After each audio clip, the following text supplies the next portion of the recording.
কেমন আছেন সবাই? আশা করি সবাই অনেক ভালো আছেন। আমার নতুন একটা ভিডিও, সেটা হচ্ছে চিকেন বিরিয়ানি। চিকেন বিরিয়ানিটা আমি প্রথমে মুরগির মাংসগুলোকে মেরিনেট করে রাখছি। 1 ঘন্টা মেরিনেট করব। যদি আমি আরও বেশি সময় মেরিনেট করতে পারতাম তাহলে আরও ভালো হতো। তবে আমি এটা হচ্ছে সময় কম থাকায় আমি 1 ঘন্টায় মেরিনেট করব সামান্য ঘরে থাকা মশলা দিয়ে। তারপরে এটা আমি মাটির চুলায় রান্না করছি। আমি প্রথমে পেঁয়াজ বেরেস্তা করে নিচ্ছি। পেঁয়াজ বেরেস্তা করলে এটা স্বাদটা দ্বিগুণ বেড়ে যায়, খেতে খুব ভালো লাগে। চিকেন বিরিয়ানি এখানে হচ্ছে যতটা কম সময়ের মধ্যে আমি সম্পূর্ণ করার চেষ্টা করেছি। পেঁয়াজ বেরেস্তা হয়ে গেছে, এখন কিছু পেঁয়াজ বেরেস্তা আমি তুলে রাখবো আর বাকিটা দিয়ে আমি রান্না করব। পেঁয়াজ বেরেস্তা আমার ভাজা শেষ, এখন আলুগুলো ভেজে নিব। বিরিয়ানির মধ্যে আলু খেতে আমার বেশ ভালোই লাগে। এটা যাদের ভালো লাগে না তারা হচ্ছে স্কিপ করতে পারেন চাইলেই।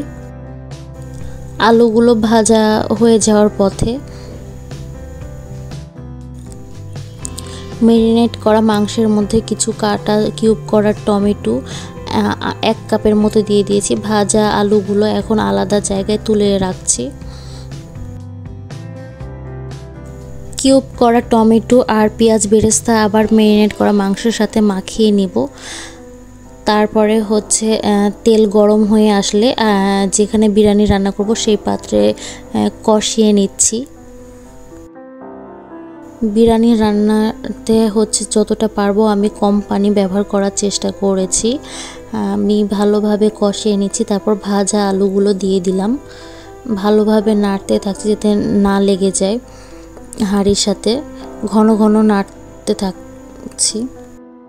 কষিয়ে নেওয়া হয়ে গেলে আমি সামান্য লিকুইড দুধ দিয়ে এটা আবার ভালো করে সিদ্ধ করে নিচ্ছি। তারপর আগে থেকে ধুয়ে রাখা পোলাওয়ের চাল আমি এটার সাথে কষিয়ে নিচ্ছি।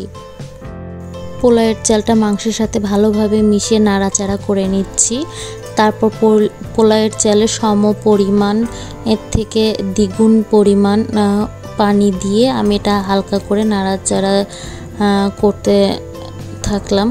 মাংসের সাথে মিশিয়ে দিলাম। তারপর ঢাকনা দিয়ে ঢেকে এটা ফুটা পর্যন্ত অপেক্ষা করেছি।